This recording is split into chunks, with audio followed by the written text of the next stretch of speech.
Shalom jemaat yang terkasih dalam Tuhan.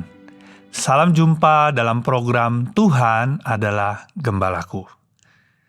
Hari ini kita akan bersama-sama membaca dari Kejadian 4 ayat 13 sampai 24. Kata Kain kepada Tuhan, "Hukumanku itu lebih besar daripada yang dapat kutanggung. Engkau menghalau aku sekarang dari tanah ini, dan aku akan tersembunyi dari hadapanmu. Seorang pelarian dan pengembara di bumi, maka barang siapa yang akan bertemu dengan aku, tentulah akan membunuh aku." Firman Tuhan kepadanya, "Sekali-kali tidak. Barang siapa yang membunuh Kain, akan dibalaskan kepadanya 7 kali lipat." Kemudian Tuhan menaruh tanda pada Kain, supaya ia jangan dibunuh oleh barang siapapun yang bertemu dengan dia. Lalu Kain pergi dari hadapan Tuhan, dan ia menetap di tanah Nod di sebelah timur Eden. Kain bersetubuh dengan istrinya, dan mengandunglah perempuan itu, lalu melahirkan Henok. Kemudian Kain mendirikan suatu kota, dan dinamainya kota itu Henok menurut nama anaknya. Bagi Henok lahirlah Irad, dan Irad itu memperanakan Mehujael, dan Mehujael memperanakan Metusael, dan Metusael memperanakan Lamek. Lamek mengambil istri 2 orang, yang satu namanya Ada, yang lain Zila. Ada itu melahirkan Yabal. Dialah yang menjadi bapa orang yang diam dalam kemah dan memelihara ternak. Nama adiknya ialah Yubal. Dialah yang menjadi bapa semua orang yang memainkan kecapi dan suling. Zila juga melahirkan anak, yakni Tubal Kain, bapa semua tukang tembaga dan tukang besi. Adik perempuan Tubal Kain ialah Naama. Berkatalah Lamek kepada kedua istrinya itu, Ada dan Zila, "Dengarkanlah suaraku, hai istri-istri Lamek, pasanglah telingamu kepada perkataanku ini. Aku telah membunuh seorang laki-laki karena ia melukai aku, membunuh seorang muda karena ia memukul aku sampai bengkak. Sebab jika Kain harus dibalaskan 7 kali lipat, maka Lamek 77 kali lipat." Saudara, di sini kita melihat hukuman yang Kain terima atas kejahatan dosa yang ia lakukan. Saudara, di sini Allah memberikan tanda kepada Kain supaya Kain tidak dibunuh. Beberapa teolog berpendapat bahwa Tuhan tidak memberikan tanda kepada Kain sebagai bentuk belas kasihan, tetapi sebagai bagian dari hukuman yang lebih berat.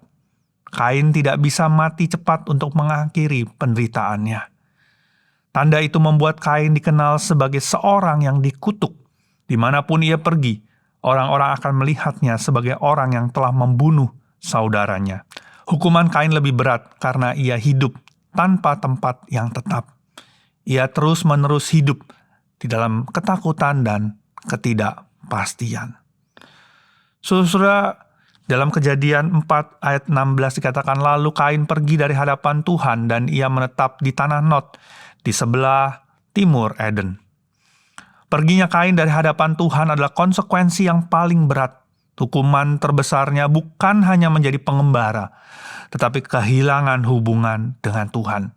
Ia tidak bertobat, tidak mencari Tuhan, dan memilih membangun hidupnya sendiri tanpa Allah.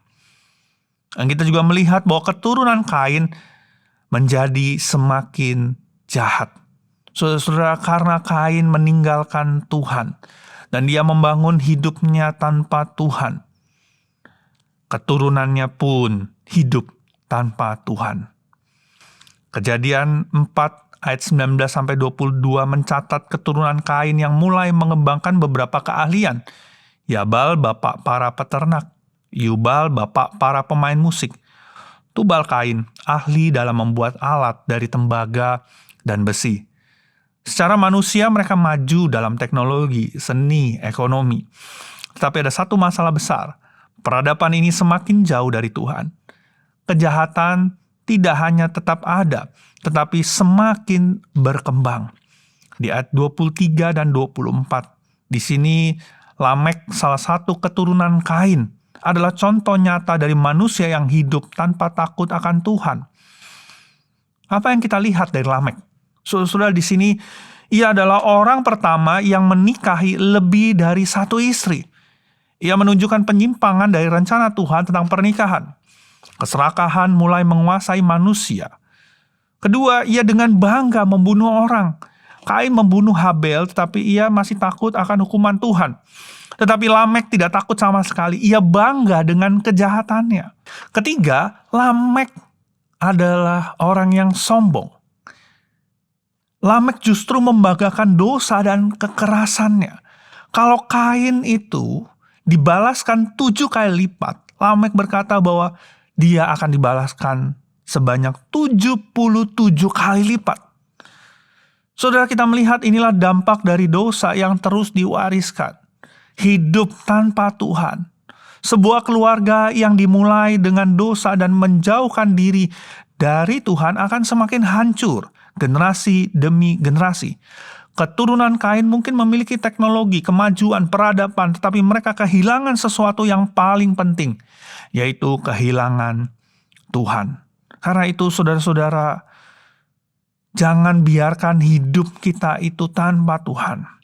Saudara, dunia keturunan Kain adalah gambaran dunia kita saat ini. Manusia semakin maju dalam ilmu pengetahuan dan teknologi, tetapi semakin jauh dari Tuhan. Orang semakin kaya, tetapi hatinya semakin kosong. Kekerasan dan kejahatan semakin meningkat, dan dosa semakin dipandang biasa. Lamek adalah gambaran orang di zaman sekarang yang bangga akan dosa-dosa, tidak takut akan Tuhan, dan hidup hanya untuk dirinya sendiri. Tetapi apakah ini kehidupan yang benar? Kejadian 4 ayat 16 berkata bahwa Kain pergi dari hadapan Tuhan, dan lihatlah hasilnya. Keturunannya semakin rusak, dunia yang ia bangun semakin jahat, dan mereka akhirnya lenyap dalam sejarah rencana Allah. Saudara, dari kisah ini kita belajar, menjauh dari Tuhan hanya akan membawa kita kepada kehancuran. Membangun kehidupan tanpa Tuhan mungkin tampak berhasil, tetapi akhirnya sia-sia. Dosa yang tidak dibereskan akan diwariskan dan semakin merusak generasi berikutnya. Hari ini kita memiliki pilihan.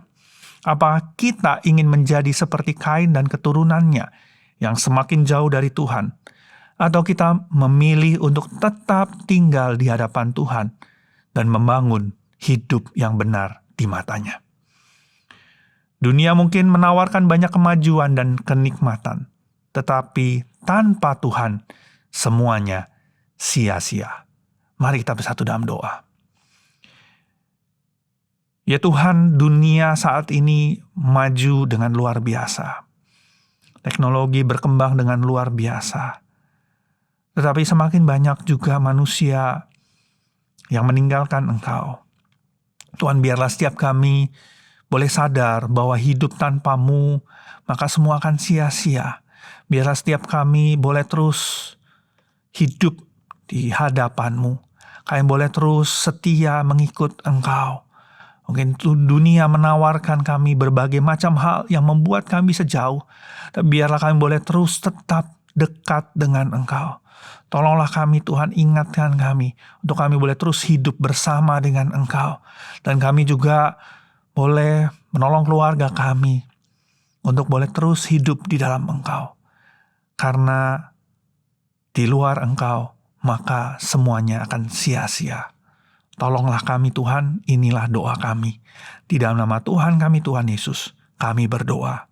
Amin.